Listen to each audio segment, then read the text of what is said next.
Assalamualaikum warahmatullahi wabarakatuh. Terkhusus bagi setiap para masyarakat muslimin dan muslimat, ini merupakan pembahasan yang jarang sekali dibahas oleh beberapa kalangan, yaitu pembahasan mengenai jangan sampai ibadah kita yang dilakukan secara berjamaah itu mengganggu jamaah yang lain. Contohnya ketika salat, ketika saya bersalat, jangan sampai bacaan saya atau gerakan saya itu sampai mengganggu orang yang ada di sekitar saya. Contohnya ketika saya sujud, jangan sampai bacaan saya itu sampai sampai mengganggu orang yang ada di kanan atau di kiri kita. Atau ketika bersujud, jangan sampai tangan kita itu terlalu dilentangkan sampai mengganggu orang yang ada di kanan kiri kita. Atau mungkin ketika dalam keadaan berdiri, kita ingin menempelkan kaki kita terhadap orang yang ada di kanan kita atau di kiri kita. Jangan sampai tempelan tersebut justru akan seakan-akan main kejar-kejaran dengan dia, karena dia merasa geli atau merasa jijik ketika ditempel. Kita terus mengejarnya sampai ke kanan sampai mereka merasa terganggu. Sebab ketika kita beribadah, kita khusyuk, jangan sampai kekhusyuan itu mengganggu kekhusyuan orang lain. Kita muslim dan kita patut untuk menjaga orang lain. Assalamualaikum warahmatullahi wabarakatuh. Katakanlah kepada mereka yang tak tahu bagaimana cara mencintai negeri sendiri. Andai kata seluruh negeri berubah menjadi surga kecuali tanah airku ini, aku tetap merasa bangga untuk berada di sini. Mencintai tak harus tentang kemewahan, mencintai tak harus tentang kesempurnaan. Aku mencintai Indonesiaku dengan satu alasan, tanpa alasan. Bila kau masih butuh beribu-ribu alasan untuk mencintai Indonesiaku ini, maka lihatlah para jiwa-jiwa yang terkorbankan. Kemerdekaan ini direbut dengan darah para pejuang. Kakak beradik terpisah di medan perang, dan kau malah berkata, "Oh, indahnya keluar dari Indonesiaku." 1000 alasan kau buat-buat. Aku tidak merasa nyaman dengan rakyatnya, bukan negaranya. Hei, kau tak tahu artinya berjuang? Kau tak tahu artinya berjuang? Atau mungkin kau hanya ingin merasakan kemenangan yang orang lain hasilkan? Di sisi lain banyak orang yang berteriak Bhinneka Tunggal Ika. Tetapi kenapa? Hanya karena perbedaan ras, suku, agama, warna kulit, sulit sekali untuk entah bersama. Kita telah lama merdeka, wahai saudaraku. Kita telah lama merdeka. Seharusnya dengan kurun waktu sebanyak ini, kita mampu belajar bagaimana cara menghargai.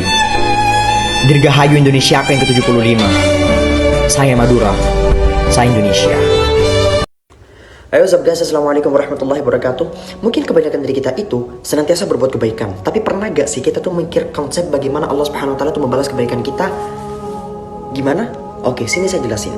Allah Tabaraka wa Ta'ala berfirman dalam Al-Quran, "Man ja'a bil hasanati falahu 'asyru amsalha." Barang siapa yang datang dengan satu kebaikan, maka Allah akan membalas dia dengan 10 kebaikan yang serupa.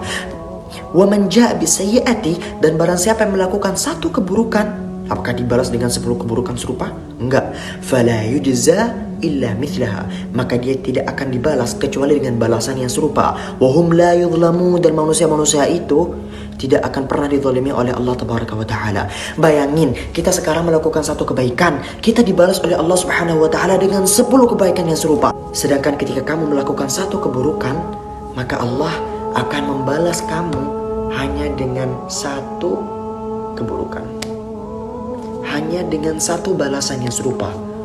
Allahu Akbar, Allahu Akbar. Apakah cukup sampai gitu? Enggak. Allah Tabaraka wa Ta'ala berfirman dalam hadits Al-Qudsi, "Wa man hamma bihasanatin falam ya'malha, kutibat lahu hasanatan kamilah." Barang siapa yang niat melakukan suatu kebaikan, cuman dengan niat, tapi gak jadi, maka Allah akan memberikan dia satu kebaikan yang sempurna. Namun ketika terjadi waman hamma bihasanatin fa'amilaha, maka Allah, barang siapa yang niat melakukan kebaikan kemudian dia melakukan kebaikan tersebut, maka Allah akan membalas kebaikan tersebut dengan 10 kali lipat, bisa jadi sampai 700 kali lipat. Apakah cukup sampai situ? Enggak. Allah Subhanahu wa Ta'ala berfirman, "Wa man hamma bi sayyi'atin falam ya'malha." Dan barang siapa yang berniat melakukan suatu keburukan tapi gak jadi, kamu niat buruk tapi gak jadi, katabahallahu 'indahu hasanatan kamilah, maka kamu akan diberikan satu kebaikan yang sempurna. Kamu niat melakukan suatu keburukan tapi gak jadi, Allah balas itu dengan kebaikan yang sempurna. Wa man hamma bi sayyi'atin fa'amilaha katabahallahu 'indahu sayyi'atan wahidah. Barang siapa niat melakukan suatu keburukan terus dia ngelakuin keburukan tersebut, Allah cuma balas dengan satu keburukan yang serupa. Masih yakin kalau Allah itu jahat sama kamu? Hei, sadar. Yang masih zalim sama Allah Subhanahu wa Ta'ala, sadar. Astagfirullahaladzim. Wallahu subhanahu wa ta'ala alim bissawab. Assalamualaikum warahmatullahi wabarakatuh.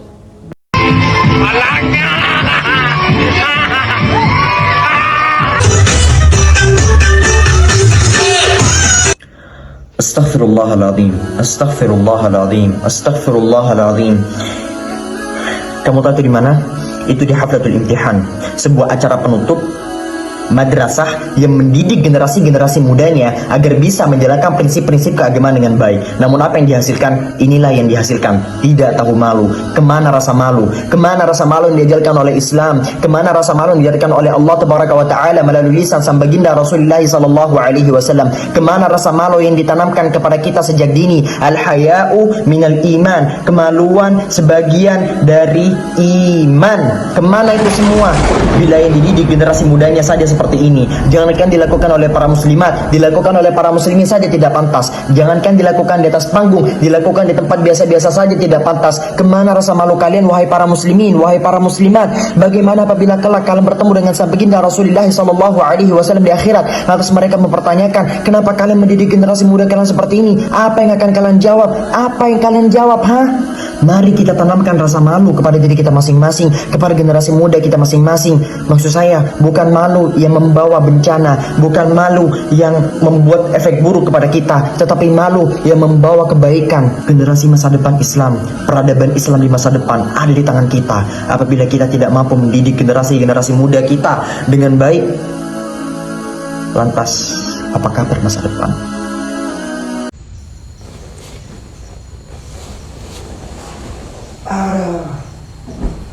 You cannot back go. No, no, no.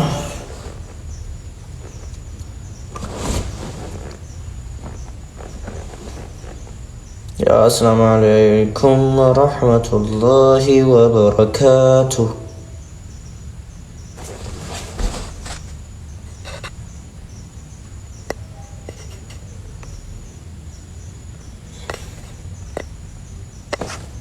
Oke, gini lebih bagus. Ya, assalamualaikum warahmatullahi wabarakatuh.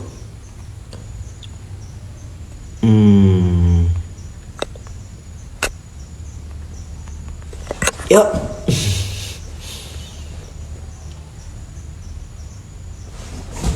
Ini gila tapi ku mau. Bang Husen coba kori sebelum tidur nih. Apa kori itu? Semoga kita jodoh. Mana ada? Ya silakan doa kayak gitu. Aduh, gak jadi. Assalamualaikum warahmatullahi wabarakatuh. Sebenarnya Bangkalan mana? Bangkalan Kecamatan Socah, Bilaporah. Tuh kan kenapa? Hello Maria from Sumedang. Maria. Assalamualaikum warahmatullahi wabarakatuh. Mau ngapain saya live? I don't know. You can be Tiago kena.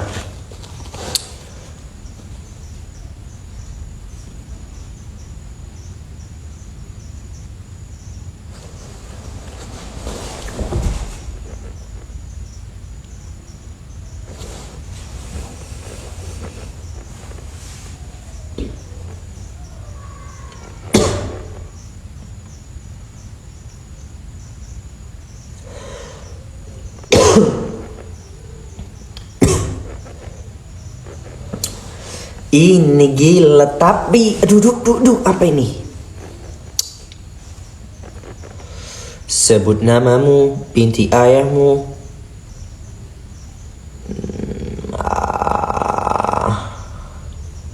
Gabut nih, iya banget gabut. Kamu di mana sih Sen? Di kamar.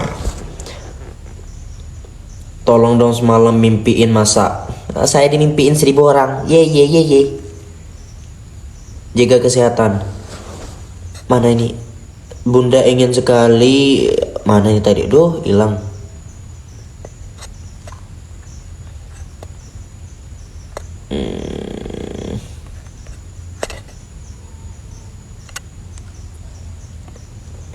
Gimana kabar asrama putri? Ini masih mantap asrama putri kita.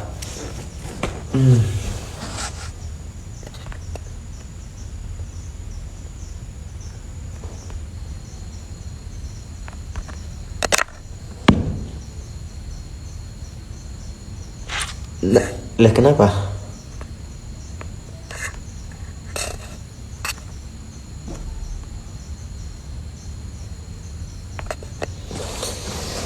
Masa iya cewek-cewek semua? Iya, cewek-cewek semua ini. Big box. Kamu nulis big box aja udah salah, mana?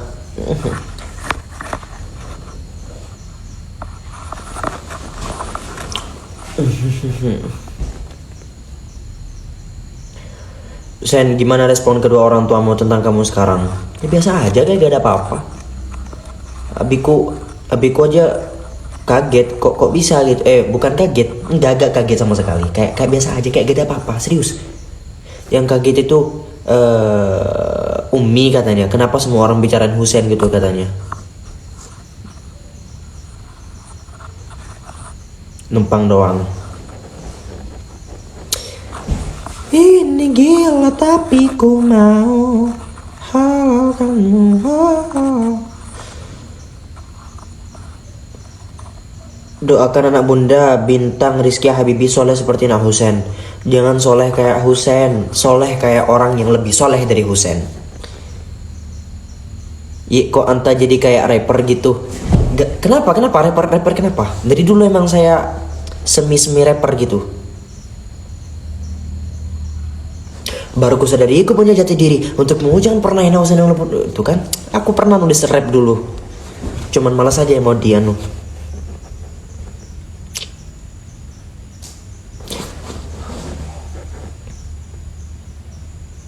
Kausin FYP. Sekarang udah jarang ya viewer kayak turun gitu. Cuman biasa aja aku. Aku upload ya upload aja. Ada yang nonton, gak ada yang nonton ya sudah. Ih, terngiang-ngiang lagu yang diduetin sama Wawa. Iya ya. Lu iya ya, aku gak sadar. Ya Allah.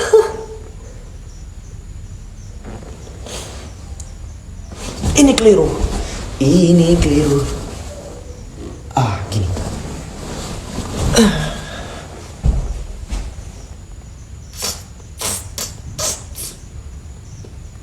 Kak, kalau mau nikah harus sama Arab lagi gak? Kayak Arab Indo. Gak tahu. Kalau jodohnya ketemu orang Arab ya orang Arab. Kalau bukan orang Arab ya bukan orang Arab. Jen kawin yuk. Tolong bedakan mana kawin mana nikah. Ya. Anda itu harus hati-hati buat ngetik. Halo buaya.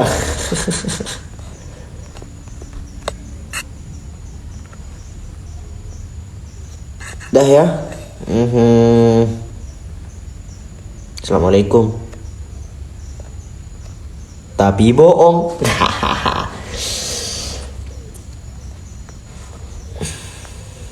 Rap bareng Ustadz Syab lah.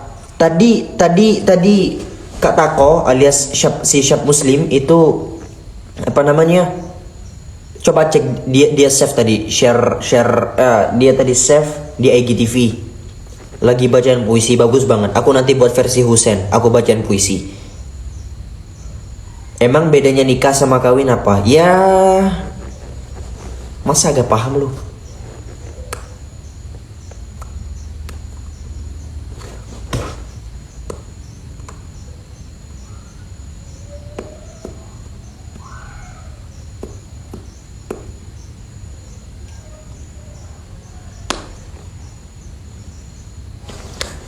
Yes, Bang Haryo. Bang Haryo, yuk. Yuk, bismillah.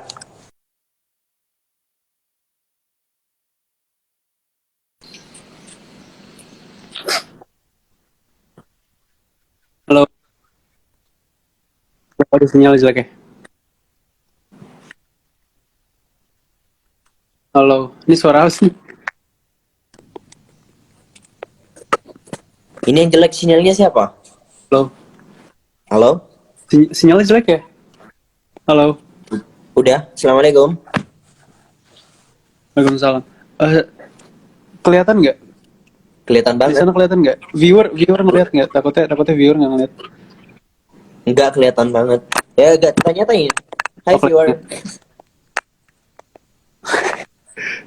Sen, gue mau bahas ini deh. Tapi eh pengen bahas yang bullying gitu. Oke. Kemarin lu ngeliat video terakhir gue nggak? Yang KKI? Post-posan IG. Yang apa, yang apa? Posan Instagram. Yang Instagram, yang KKI. Yang ada Iya, yang influencer KKI ngatain. Iya, nonton. KKI. Sebenarnya gue Menurut lu penasaran itu influencer yang dimaksud siapa? Kayaknya viewer juga tahu sih. Jadi dia tuh kalau nggak salah dia ngepost terus beberapa jam tuh udah banyak banget yang nge-share kan. Baru 4 apa 5 jam gitu kan. Terus di situ juga gue lihat banyak yang komen kayak Jerome Pauline gitu-gitu. Terus gue lihat teman-teman gue pada share juga, tapi share-nya close friend, teman-teman influencer. Kayak ya kita lah, influencer-influencer yang dari TikTok, anak-anak TikTok. Terus tapi mereka share-nya close friend, mungkin karena takut kali ya. Iya. Terus ada yang mau ngomong juga kayak masih takut-takut. Terus gue yang kayak, aduh nekat aja lah, kayak harus diomongin. Akhirnya gue bikin video gitu kan. Nah menurut lu gimana tuh? Kayak KKI, karena gue bikin video itu labil juga kayak KKI mungkin ngelakuin salah juga kan. Tapi gue nggak tahu. Nah menurut lu gimana? Kalau jujur dari awal, dari pertama kali si KKI itu trending, nggak pernah satu ucapan sedikit pun yang aku kayak ngebully dia, entah itu di dunia nyata maupun di dunia maya. Karena untuk masalah ngebully KKI, gue dapat apa gitu? Iya menurut gue sih gini ya, KKI itu nggak punya salah gitu loh, kayak KKI apa ya? Dia nggak sengaja viral. Terus ya mungkin ya karena dia dari keluarga yang biasa aja, kurang berada. Jadi pas uangnya mulai datang, dia butuh buat ngebantu orang tuanya. Akhirnya dia tetap ngelakuin hal itu. Yang kalau gue lihat bukan sesuatu yang ngasih hate atau gimana, tapi emang bisa dibilang bodoh lah ya, hal-hal bodoh. Cuma kalau mau jujur influencer juga banyak yang ngelakuin hal bodoh.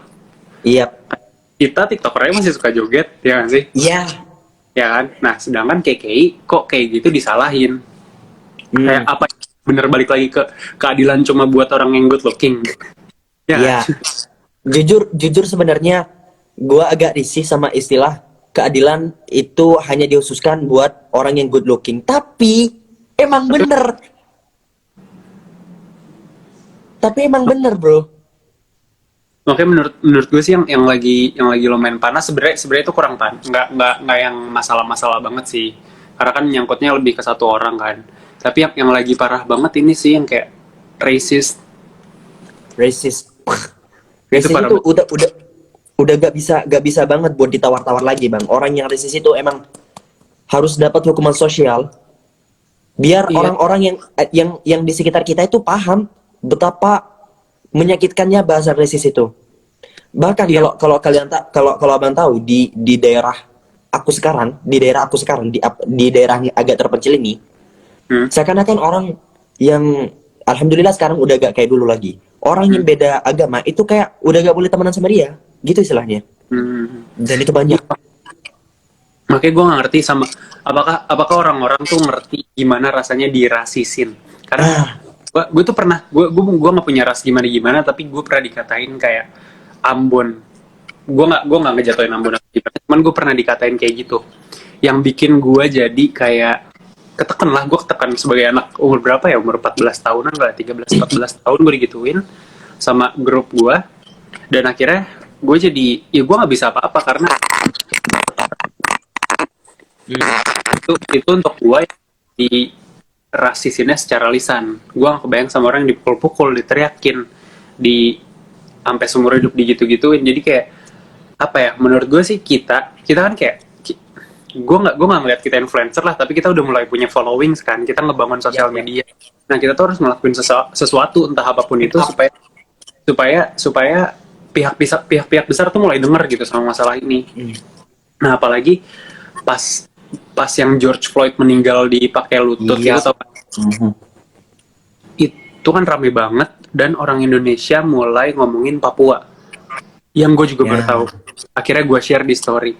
Nah menurut gue kita harus ngelakuin sesuatu nih, kayak Speak misalnya up. kita speak up tentang sesuatu.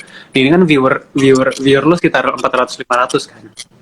Kalau misalnya kita bisa bikin mereka nge-repost story itu dengan rata-rata follower mereka 500, berarti tinggal dikaliin aja ada berapa puluh ribu orang yang lihat lagi kan. Iya.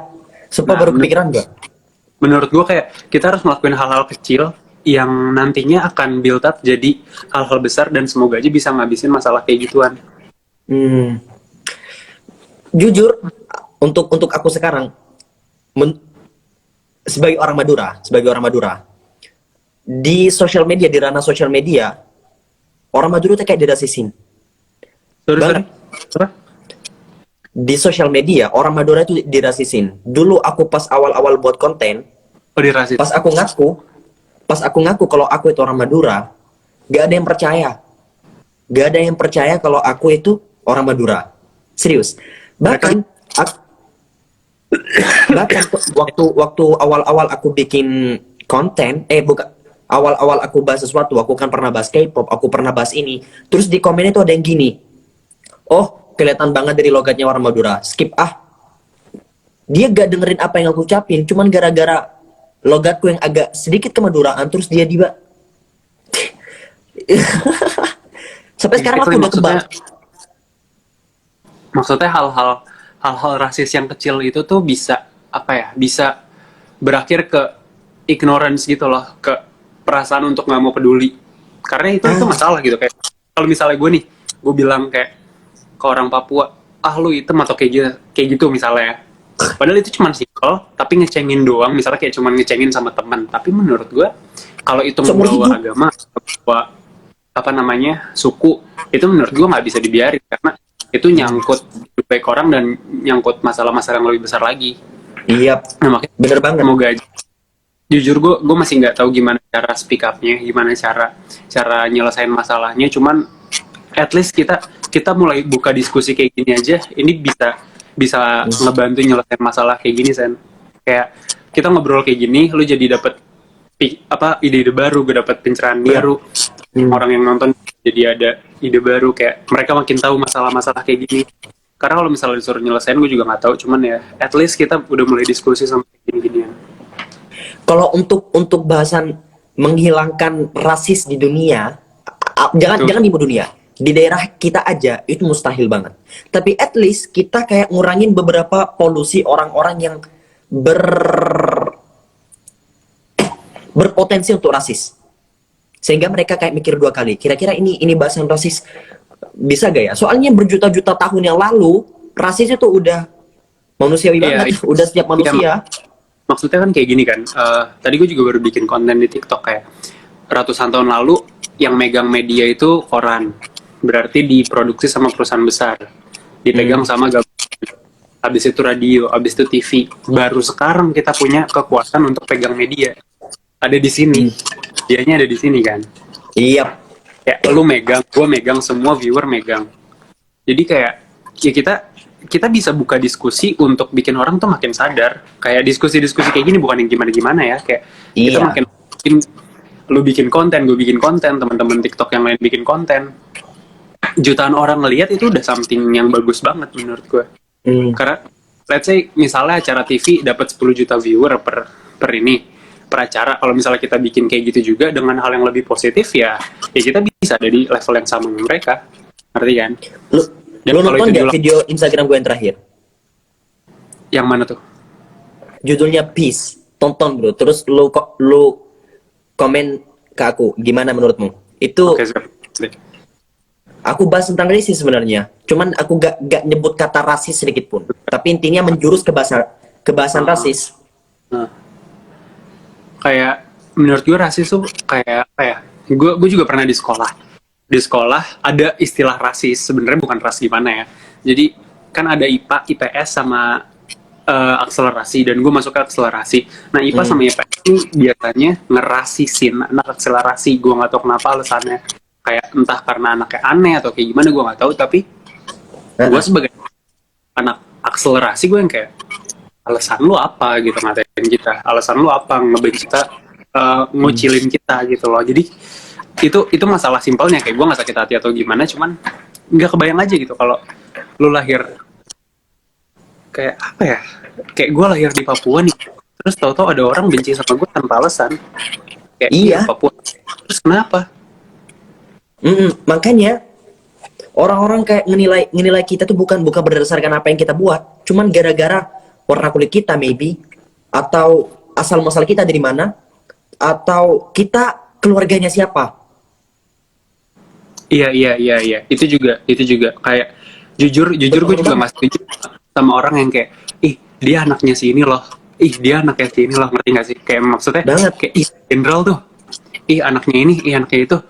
Iya itu juga jujur gue nggak apa ya nggak gue nggak suka sama yang kayak gitu jujur. Banget. Bahkan ya bro, kayak sekarang nih ya, ada kayak orang yang public figure, ya sebenarnya risiko dia sebagai public figure. Tapi yang aku gak setuju sama pendapat orang, dia ayahnya itu yang baik banget, yang kayak public figure yang ngasih contoh baik ke masyarakat. Ngasih contoh baik ke masyarakat. Terus dia punya anaknya itu kayak gak cocok banget sama Bukan kelakuan ayahnya. Nah, yang disalahin itu ayahnya, gara-gara ayahnya kurang mendidik. Padahal gak selamanya gara-gara ayahnya, gak selamanya gara-gara salah mendidik. Cuman ya, lu paham kan maksud gua?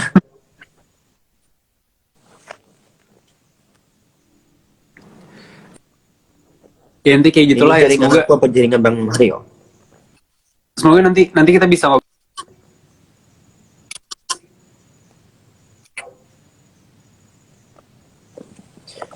Jaringan ngobrolin kayak gimana caranya supaya orang lah. Kenapa putus jaringan? Oke, tambahkan lagi. Aku gak dengar sama sekali soalnya barusan.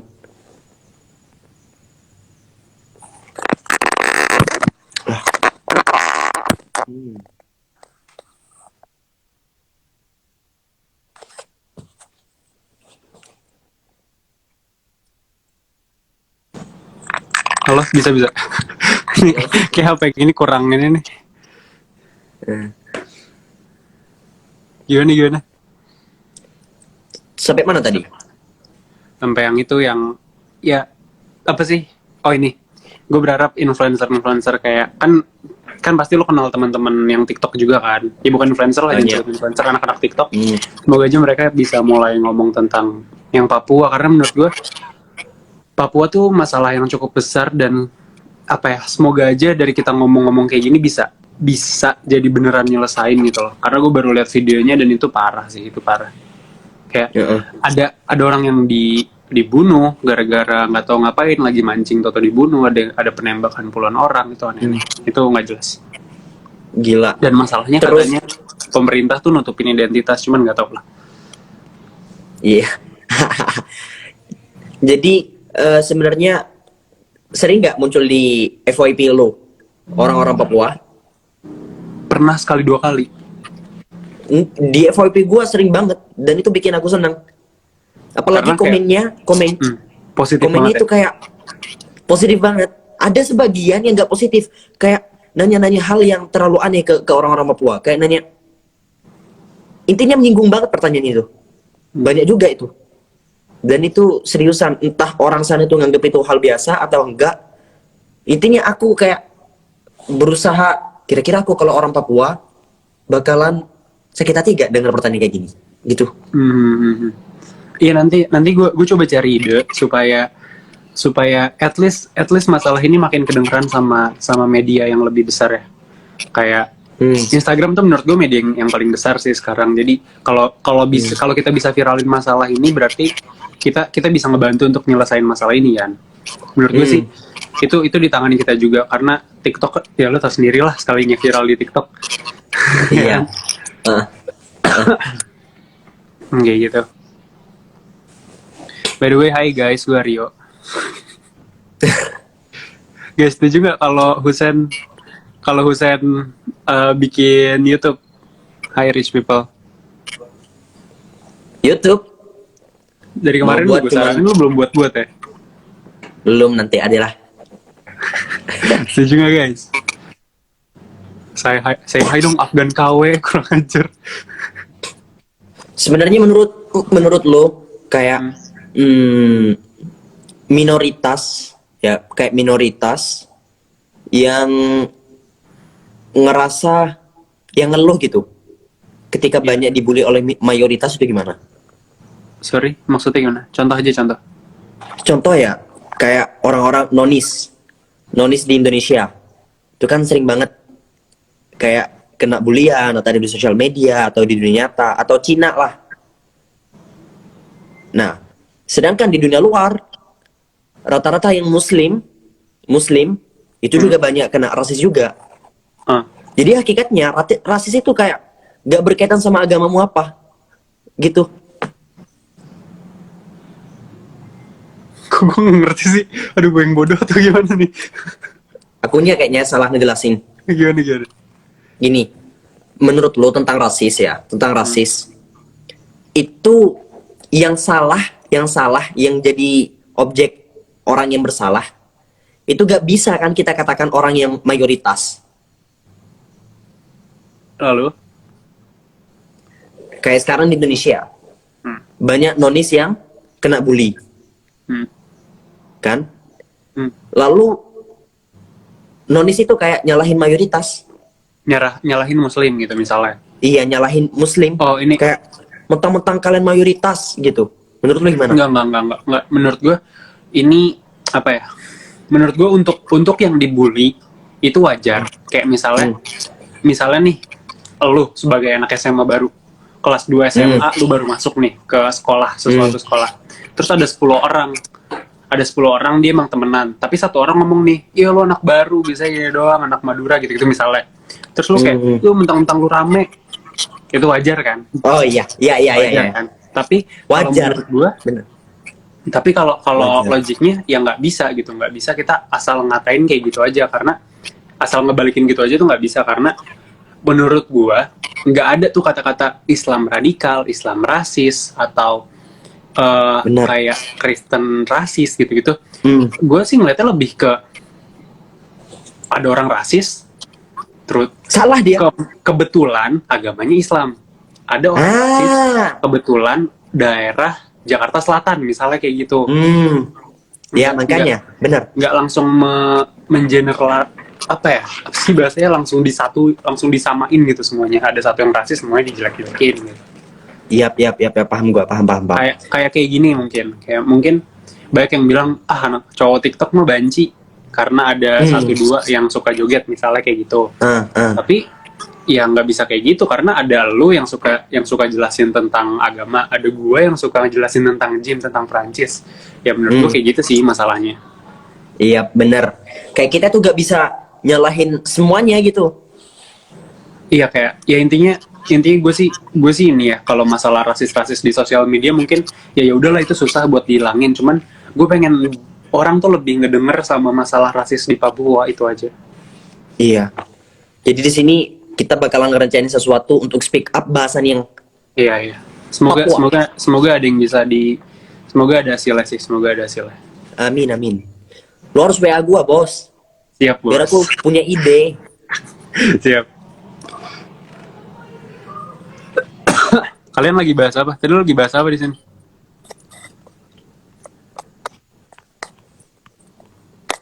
Den, tadi lagi bahas apa? Tentang bully, bos.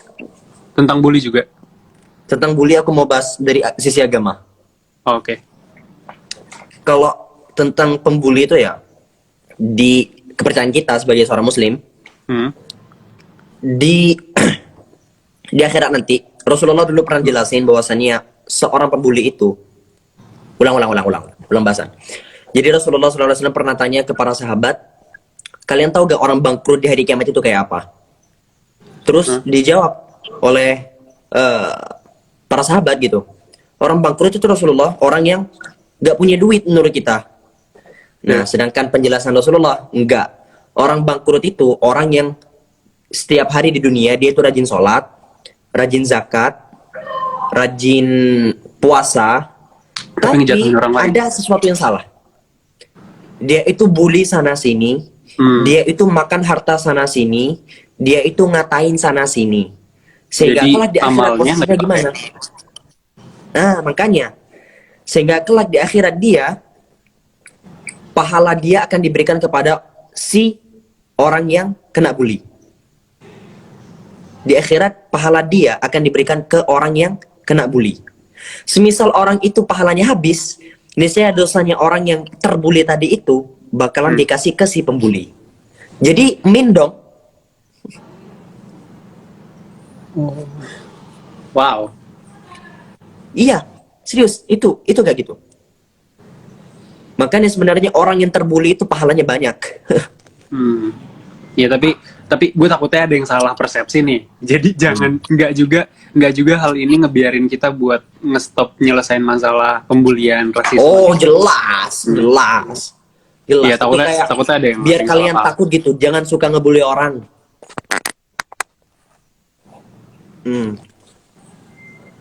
Itu sih yang lagi rame dua itu sih, masalah bullying sama rasis. Hmm.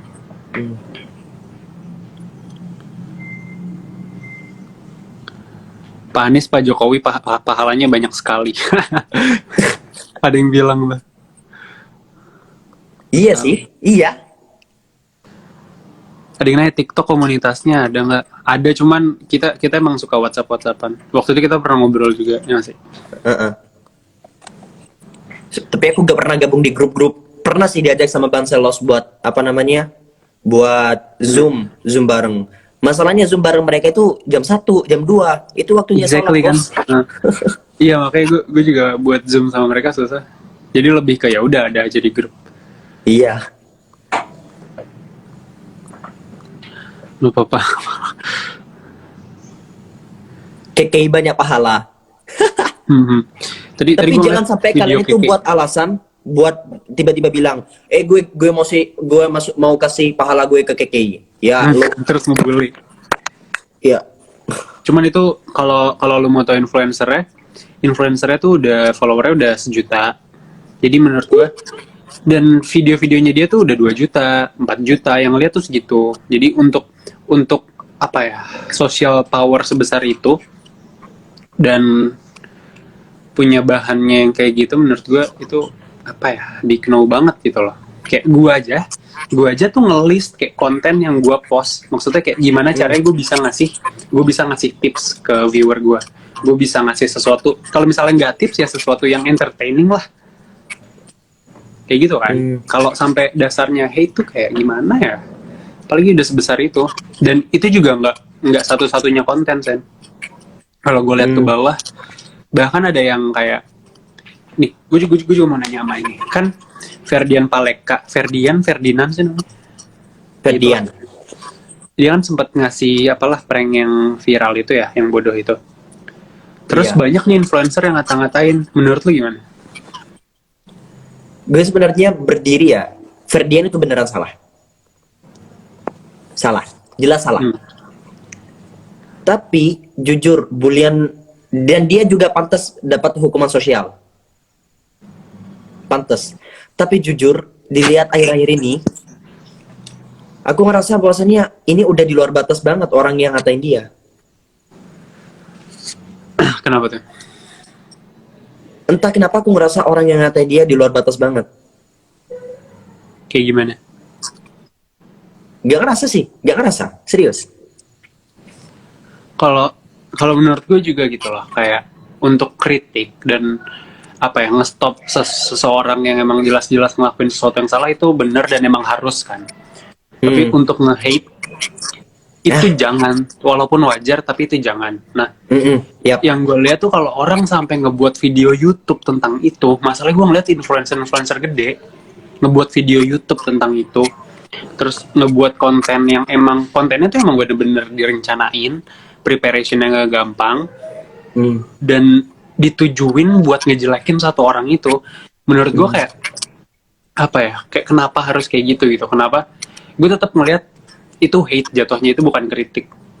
Kayak si Ferdian emang oke, dia wajar untuk dapat hukuman sosial kayak gitu, tapi kayak gue sebagai individual gue nggak mau Yap, apa ya, bener. gue nggak mau punya konten yang viral atau apapun itu dengan cara ngejatuhin orang lain. Sama. kayak ada quotes dari salah satu entrepreneur di luar di Amerika. Dia bilang kayak lu bisa ada dua cara ngebangun building besar, bangunan tertinggi. Ada dua cara bangun bangunan tertinggi. Yang pertama itu dengan ngejatohin bangunan lain. Dengan ngejatuhin bangunan-bangunan tinggi yang lain. Dan yang kedua ya udah bangun bangunan tertinggi. Nah, gue nggak mau ngambil yang pertama dan nggak sedikit orang make jalan yang pertama. Serius, Kalau itu masuk banget bos. Iya, jadi kayak itu kayak kalau misalnya lu mau bikin konten yang ngejelekin orang lain, coba dipikirin yang itu kayak apakah lu bakal bangga ngejatuhin orang lain. Kayak gitu.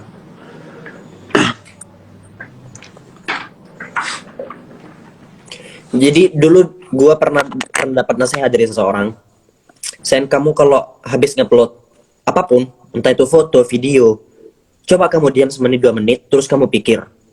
Kayak kamu pikir, kamu niat bikin video itu untuk apa? Terus kamu paham gak resiko video atau foto itu apa? Iya. Atau tulisan, konten yang kamu bikin lah, intinya kayak gitu. Jadi sampai sekarang aku sering banget pakai itu. Kira-kira kalau aku ngupload ini, aku harus siap banget sama resiko yang aku hadepin. Iya, menurut gue juga orang-orang tuh apa ya? Terlalu mengecilkan sosial media ya. Dari banyak sisi, dari karir, dari konten itu sendiri. Kalau misal dari konten ya, gue bahas dulu.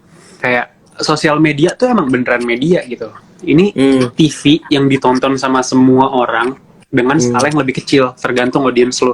Lu berapa puluh ribu, beberapa puluh ribu, influencer tertentu berapa puluh juta, ratusan juta ya kan. Nah, bikin video tuh segampang cuman kayak ya udah angkat HP, rekam, upload. Dan orang nggak mikir impactnya ke orang lain kayak gimana, impactnya ke sosial tuh kayak gimana.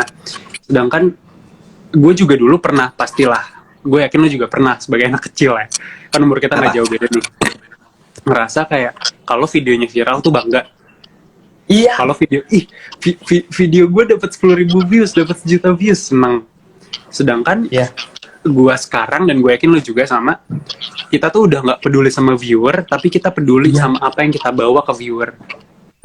Serius. Kita udah nggak ngeliat lagi nih kayak kalau misalnya kita bikin video bagus, 1 juta views, oh ya udah bagus, berarti gue nyampein hal bagus ke 1 juta orang.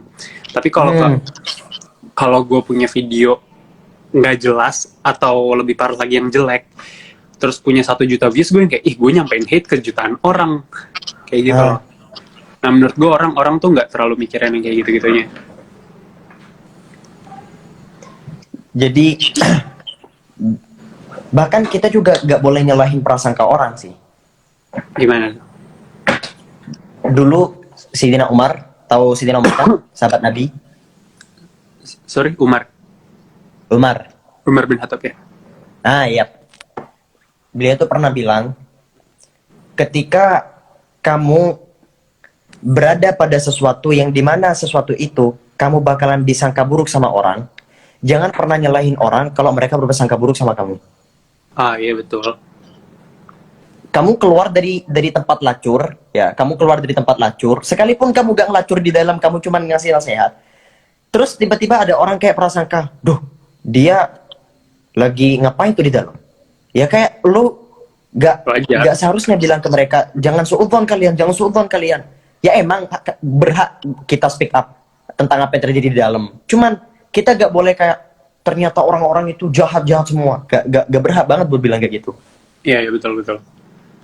Ya tapi nggak bisa juga gitu kita ngebiarin orang yang nggak sedikit loh Sen, yang orang tuh asal ngejelekin orang lain. Kayak kata-kata apa ya, stereotip orang dulu sih gue ngeliatnya, cuman masih banyak sekarang kayak misalnya ngeliat tetangganya pulang malam terus kayak itu orang nakal kayak gitu loh. Padahal ya udah, kalaupun nakal ya gimana ya, maksudnya itu gue dengernya kayak stereotip orang dulu kayak mama bapak-bapak, cuman masih ada sih gue ngeliat. Cuman sekarang untuk dilihat dari kalangan anak muda gak ada kayaknya. Iya, kayaknya anak muda sih udah enggak ya kayak gitu. Gue udah enggak. Nggak tahu sih, di sana sama di sini tuh pergaulannya beda nggak sih?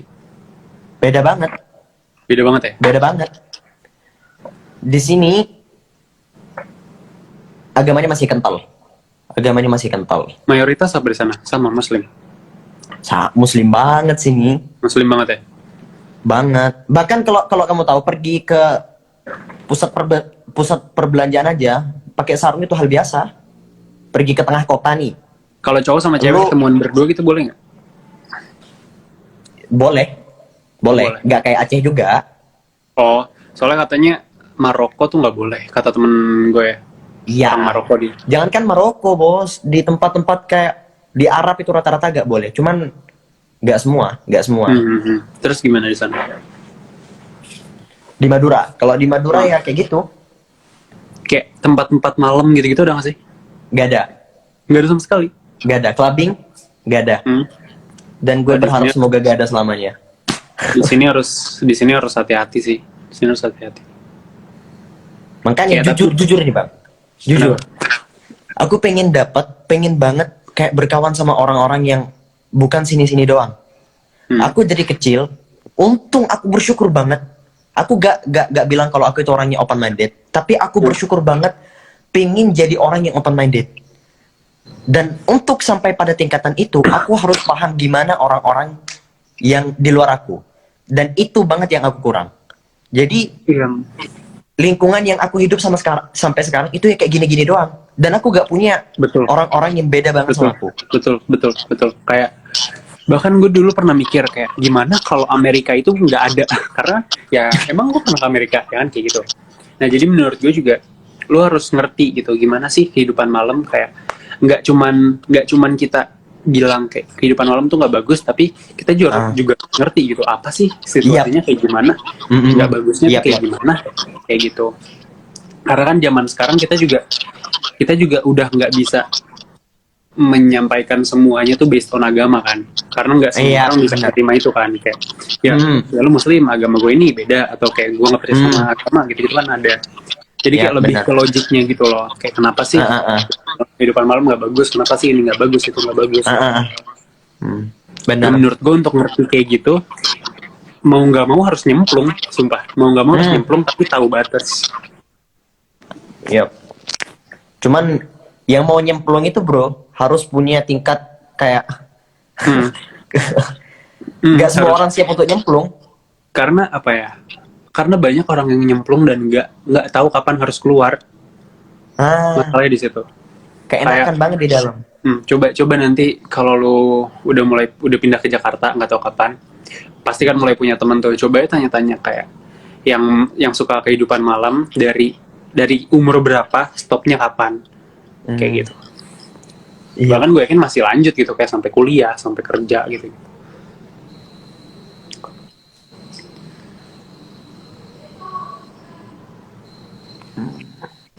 Lu sebenarnya jurusan lu waktu di Perancis dulu apa? Commerce internasional. Commerce tuh perdagangan. Perdagangan. Terus lu, gue lihat di story kayak sering banget bikin challenge matematika atau fisika. Itu karena suka apa gimana? Jadi gue emang dari sebelum masuk SD itu udah suka matematika. Itu udah suka matematika. Sebelum masuk SD. Tahu kumon nggak? Gila. Tahu kumon nggak? Iya. Tahu. Kumon tuh tempat les matematika kan? Iya tahu. Gue tuh dari SD tuh kayak SD apa sebelum SD gitu, kayak gue pengen banget masuk ke situ karena emang saking sukanya sama matematika kan. Nah pas masuk ke SD kayak wah matematika berasa gampang banget, jadi kayak makin suka dan seru gitu. Terus pas masuk SMP gue dipilih seleksi buat Olimpiade. Banyak yang ketolak tapi aduh jelek banget sinyalnya. Halo? Lanjut. Halo. Udah. Ini bukan maksud sombong atau gimana ya, cuman mau cerita aja. Santuy. Iya, kayak emang ya gue dikasih kelebihan itu intinya kayak gitu, dan gue gak mau sombong. Nah, pas masuk SMP, gue dites. Pokoknya semua siswa boleh ikutan tes. Ada banyak yang ikutan dan banyak yang ketolak buat Olimpiade Science gitu kan. Nah, gue ternyata kepilih buat 2 pelajaran, fisika sama matematika. Gue disuruh milih, akhirnya gue pilih fisika. Nah mulai dari situ gue Olimpiade sampai lulus SMA gitu. Jadi dari situ kayak kelihatan banget kalau gue emang dilahirin lebih apa ya, akademiknya lebih gitu, saintifiknya lebih. Pas Kalau tes IQ gua juga kan- tinggi gitu. Kenapa? Kalau gue kan pernah tes IQ, terus tes bakat, Gimana? terus di keterangan terakhirnya tentang kelebihan dan kelemahan semuanya itu rata-rata tentang numerikal, Tentang matematika gitu-gitu. matematika semua. Dan emang beneran serius. Iya, dan menurut gue itu bodoh gitu kalau misalnya orang kayak ngejudge Maksain. ngejudge kalau dia pinter karena nilai sekolahnya bagus. Itu bodoh banget. Banget. Kayak ilmuwan-ilmuwan dulu banyak banget yang di drop out gitu, dan sampai sekarang masih aja Iya. ada yang kayak, ih anak saya pinter, ih anak itu pinter, anak ini bodoh, cuman gara-gara nilai. Yang padahal pelajaran sekolah tuh cuman kalau lu jago ngehafal, lu bisa, intinya itu. Ya makanya itu banget. Kayak seakan-akan nilai akademi orang itu ya gitu. Jadi Terus menurut lu segalanya gitu. sistem pendidikan Indonesia itu gimana? Menurut lu? Gak usah Indonesia deh, in general sedunia aja, gue gak masalah. Oke. Menurut lu? Kalau gimana? Kalau aku sih masalahnya kenapa semuanya dituntut gitu? Kayak gini deh, gak usah Indonesia, salah satu negara tersukses, Amerika. Oke. Gue sering denger Amerika tuh dia tuh minus berapa triliun dolar, apa miliar, apa triliun dolar, gue nggak tahu, untuk biaya pendidikan kuliah. Jadi gini sistemnya di Amerika tuh, lu bisa masuk kuliah, dibayarin di awal sama pemerintah, tapi nanti pas lu lulus, lu ngangsur, nyicil. Ngerti kan? Kayak misalnya biaya kuliah setahun 1 M. Ya udah, Iya, pas iya. lulus nyicil sampai 1 M-nya balik ke pemerintah lagi. Nah, kan kuliah buat kerja itu kan tahun dulu kan, tahun 1900 berapa puluh kan, gua nggak tahu. Sedangkan sekarang kuliah buat kerja nggak nyambung karena uangnya aja udah nggak jelas gitu loh. Maksudnya Iya. untuk balik modal biaya kuliah aja udah nggak nyambung sama gaji yang akan didapat sama orang-orang. Sedangkan Iya, orang iya. sekarang mikir kuliah itu buat gaji doang. Nah, iya Kebanyakan. benar serius. Kebanyakan. Jadi kayak gue kayak mikir lot bisnis aja deh, kalau misalnya investasi 1 M plus 4 tahun ke satu piece kertas, apa sih namanya? Kalau lulus tuh dapat apa sih? Apa? Ijazah. Ijazah. Yap. satu gitu. Kalau masukin berapa ratus juta plus 4 tahun ke situ. Terus balik modalnya berapa lama gitu. Dan menurut gue itu nggak make sense dan nggak worth it. Plus sekarang ada Google. Iya. Kayak gue belajar semua kalau nggak dari Google ya dari YouTube. Ya makanya. Dan jujur nih bro, jujur. Kayak sekarang aku. Entah ini gara-gara aku ngikutin nafsuku, gara-gara nafsuku aku nggak bisa matematika apa gimana. Kayak sekarang aku kan masuk kuliah ya, jurusannya agama. Jurusan peragaman banget gitu. Dan di tesnya itu kayak pelajaran matematika dan pelajaran yang lain itu kayak dimasukin. Aku mikir, ini semoga ini bukan karena aku ngikutin nafsuku yang nggak bisa matematika. Tapi kenapa ini pelajaran kayak kan nggak nyambung gitu ya? Seharusnya di tes kan bukan itu. Makanya kemarin tuh ada satu temen dia jurusannya masak lah, harusnya spesialis masak gitu kan. Terus dia ngupload ke story lagi ngerjain matematika. Terus gue kayak, lu bukannya masak? Iya, lu bukannya masak? Terus dia bilang, ya nggak masak doang lah. Terus gue kayak, apa hubungannya masak sama MTK gitu. Terus gue langsung bikin di TikTok deh, kayak menurut lu The Rock butuh belajar fisika, menurut lu Ronaldo butuh belajar kimia. Makanya.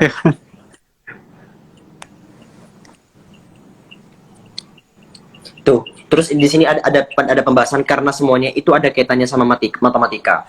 Cuman matematika yang mana dulu? Ada di mana sisi pekerjaan orang yang matematikanya cuman bahasan tambah, kurang, kali, bagi, terus pecahan, udah itu aja. Setuju kayak matematika SD ya iyalah semua orang butuh. Tapi kalau udah kayak logaritma, integral, siapa yang make gitu kalau bukan engineer? Iya. Makanya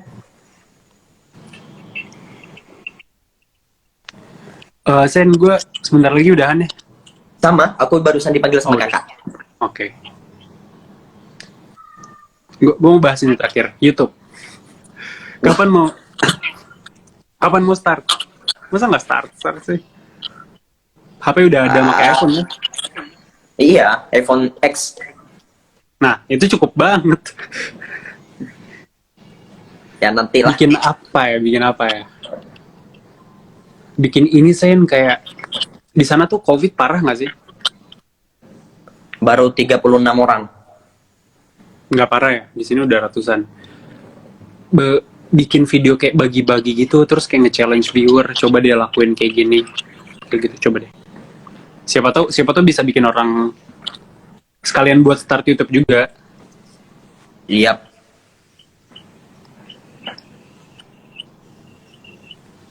Oke, YouTube.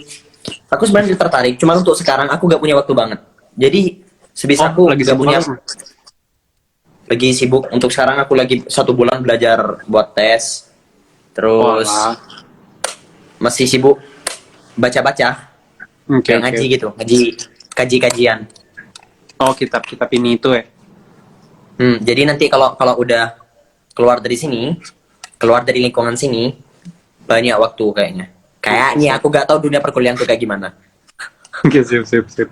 Kuliah di mana sih? Kuliahnya di dekat di Kuliahnya di mana? kota sebelah, Surabaya. Sana juga. Oh, Surabaya. Oke. Tuh Bang. Ada pertanyaan. Kalian kok bisa saling kenal katanya? TikTok.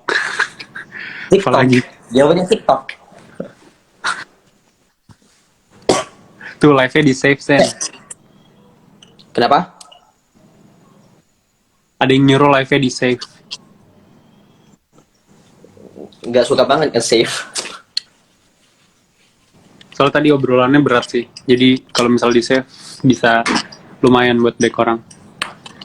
Oke, coba aku cek nanti. Kalau bisa dipotong aku save. Kalau nggak bisa dipotong nggak kayaknya. Banyak kan ya? Iya makanya.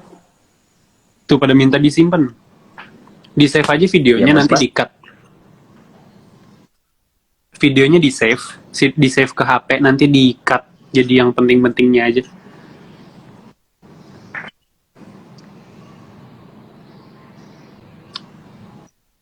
Ya deh.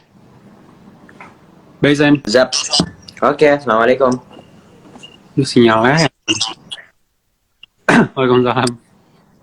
Yuk. Alhamdulillah Ramadan. Semoga kita bisa menggunakan dan memanfaatkan Ramadan besok ini semaksimal mungkin. Jadi buat teman-teman sekalian, ketahui bahwasanya ulama-ulama terdahulu menganggap bahwasanya Al-Quran ini bulannya. Ini Ramadan, Syahrul Quran. Bulannya Al-Quran ya Ramadan. Jadi ulama-ulama terdahulu yang awalnya sibuk mengarang, sibuk ngajar, mereka meninggalkan itu semua hanya untuk berfokus pada Al-Quran. Ada di antara para ulama terdahulu yang satu hari mampu menghatamkan 3 kali, ada yang mampu menghatamkan 2 kali, ada yang mampu menghatamkan 1 kali, ada yang 3 hari mampu menghatamkan 1 kali. Intinya ulama-ulama terdahulu benar-benar kayak mengkhususkan bulan Ramadan sebagai bulannya Al-Quran. Full mereka kerjakan buat Al-Quran. Jadi kita sebagai umat-umat receh ini, yang remahan rengginang di antara mereka, yang kalau kita lihat emang kita gak mampu buat baca Al-Quran 1 hari hatam 1 kali, kayak apalagi 2 kali, apalagi 3 kali. Tetapi minimal selama 1 bulan penuh kita bisa mengatapkan Al-Quran minimal 1 kali, minimal 1 kali. Ya, please itu benar-benar bermanfaat buat akhirat teman-teman sekalian. Jadi gimana caranya saya? Susah banget saya ngatamin Al-Quran di bulan puasa. Enggak sesusah itu. Jadi gini, saya kasih tips. Yang pertama, cari Al-Quran yang 1 juznya 10 lembar. Oke? Itu tips yang pertama. Tips yang kedua, sholat itu kan terjadi dari 5 hari, 5 kali. Jadi ada subuh, zuhur, asar, maghrib, isya. Setiap sebelum sholat silakan baca 1 lembar. Setiap selesai sholat silakan baca 1 lembar. Jadi setiap sholat Anda telah membaca 2 lembar. Dan ketika telah mencapai 5 waktu sholat, Anda telah berhasil membaca 1 juz. Total 1 hari Anda alhamdulillah membaca 1 juz. Insya Allah kalau Ramadan memang 30 hari, Anda telah selesai menghatamkan Al-Quran 1 kali selama bulan Ramadan. Sen, kayaknya kalau 1 lembar terlalu dikit deh. Ya udah, 2 lembar. Setiap sebelum sholat, silakan baca 2 lembar. Setiap selesai sholat, silakan baca 2 lembar. Total selama 1 hari Anda menyelesaikan 2 juz. Sen, tadi sebelum sholat, aku gak sempat baca. Ya udah, dibayar ketika selesai sholat. Kayak gitu. Tapi Sen, kayaknya nanti abis sholat aku sibuk deh sama kegiatan A, kegiatan B. Ya udah, sebelum sholat silakan bayar buat masa depan, buat bacaan setelah selesai sholat. Jadi please teman-teman yang sebelumnya masih doyan bermaksiat, istiqamah dalam maksiatnya, yuk selama bulan Ramadan berhenti. Yang sebelumnya benar-benar jauh dari Al-Quran, yuk berhenti dulu. Sen, kayaknya susah banget buat baca Al-Quran hatamin 1 kali selama bulan Ramadan. Ya udah, minimal setengah juz. Sulit masih Sen, ya udah minimal 1 juz. Masih sulit Sen, ya udah minimal 1 hari 1 ayat. Sulit Sen, ya udah Anda gak usah hidup. Assalamualaikum. Dengan tulus aku meminta maaf. Aku pergi bukan karena sudah tak lagi mencinta. Aku pergi bukan karena sudah tak lagi mendamba. Justru kali ini aku pergi dalam keadaan kaki pincang-pincang, melewati duri-duri kenangan antara kita berdua. Aku pun juga patah. Aku pun juga terluka. Merelakan semua perasaan-perasaan yang selama ini kita rawat dengan baik. Aku berdoa, semoga peluru yang pernah kutembakkan hingga menembus dadamu itu tidak benar-benar membuatmu jatuh. Aku tahu darah itu mengucur begitu derasnya, namun aku berharap kau menjadi sosok yang kuat, yang tahu mengapa alasan luka itu diciptakan. Aku pergi, aku berpisah, juga demi kebaikan kita berdua. Sebab aku tahu Tuhan tidak rela dengan hubungan kita berdua. Dan kau pun tahu bahwa aku lebih mencintainya. Aku pun berharap kamu begitu. Tentu perpisahan ini seakan menyulam luka dan air mata, namun aku yakin kita berdua kuat menghadapinya. Bukankah Tuhan kita menjamin bahwa siapa yang meninggalkan sesuatu karenanya akan diganti dengan yang lebih baik? Kamu sabar ya. Please, sabar ya. Biarlah semua kisah dan cerita tentang kita simpan baik-baik dalam arsip kenangan antara kita berdua. Bersujudlah, bertaubatlah. Kisah seseorang yang menampar wajah imam masjid. Ya, imam masjid ditampar sama seorang makmum. Jadi diceritakan di sebuah daerah dipimpin oleh seorang khalifah, dan seorang khalifah itu mendapat laporan bahwasanya di sana, di masjid sana, ada seorang makmum yang menampar wajah imam masjid. Sang khalifah marah, sang khalifah geram, lantas memanggil sang penampar. Hei kamu, cepat ceritakan kepadaku alasan mengapa kamu menampar wajah sang imam masjid, atau aku di sini akan menampar wajahmu. Orang tersebut lantas bercerita di hadapan sang khalifah, wahai khalifah, aku adalah seorang musafir dari negeri seberang. Aku adalah seorang musafir dari negeri seberang. Dan di sana, wahai sang khalifah, telah menunjukkan waktu subuh. Aku menemukan masjid terdekat. Aku sholat di situ. Dan di rakaat pertama, wahai imam, wahai khalifah, imam tersebut membaca surat Al-Baqarah full. 2,5 juz, teman-teman sekalian. Asal kalian tahu aja, surat terpanjang di dalam Al-Quran itu surat Al-Baqarah. Panjangnya ya Allah, panjang banget. Panjang banget. Setelah 1 rakaat selesai, aku berharap di rakaat kedua sang imam membaca surat-surat pendek. Mungkin di juz 30, Qul huwallahu ahad, inna a'tainakal kautsar, atau surat-surat pendek lah intinya. Namun ternyata sang imam malah membaca surat Ali Imran full. Surat Ali Imran full 200 ayat itu. Teman-teman, asal kalian tahu aja, itu 200 ayat, panjang juga. Panjang juga itu surat Ali Imran. Sampai-sampai wahai sang khalifah, matahari itu hampir terbit. Tapi belum terbit. Matahari itu hampir terbit. Lalu setelah sholat selesai, tiba-tiba sang imam berdiri di hadapan para jemaah, lantas berteriak di hadapan semuanya, di hadapan para jemaah, wahai jemaah-jemaah sekalian, sepertinya kalian harus mengulangi salat kalian, sebab aku hari ini lupa belum berwudu. Aku lupa belum wudu. Jadi kalian semua, ayo salat lagi nunggu saya wudhu. Lalu aku, wahai sang khalifah, merasa sangat geram. Aku seorang musafir yang capek-capek datang dari negeri seberang. Dalam keadaan capek, keburu. Aku langsung berdiri dan langsung menampar wajah sang imam masjid. Lalu apa jawaban sang khalifah? Brother, kalau saya jadi kamu, saya bakalan berdiri dan juga nampar imam masjid. Bagi saya, harga diri saya jauh di atas segala-galanya. Bahkan, saya menganggap bahwa harga diri saya jauh lebih mahal daripada jiwa yang saya miliki. Dan kamu, bagian dari jiwaku bukan? Lantas jangan pernah berharap bahwa saya akan menundukkan harga diri saya di depan kamu. Kamu perlakuin saya baik-baik, saya bakalan perlakuin kamu dengan baik. Kamu perlakuin saya dengan jahat, saya bakalan perlakuin kamu dengan jahat? No. Bukan dengan kejahatan yang serupa, tapi saya akan pergi sejauh mungkin. Bahkan, bila kau masih menjadi bagian dari jiwaku, akan kuhancurkan jiwanya. Bila kau masih menjadi mataku, akan kubutakan matanya. Bila kau masih menjadi tangan dan kakiku, akan kubuat patah keduanya. Mungkin terdengar lebay banget malah. Tapi, setidaknya kamu belajar bagaimana cara memperlakukan diri saya. Satu orang bijak berkata, ketika kamu dilahirkan, kamu dalam keadaan menangis, sedangkan orang-orang di sekitar kamu tersenyum bahagia. Maka beramallah, beribadahlah, hingga kematianmu membuat banyak orang menangis, dan kau sedang tersenyum bahagia.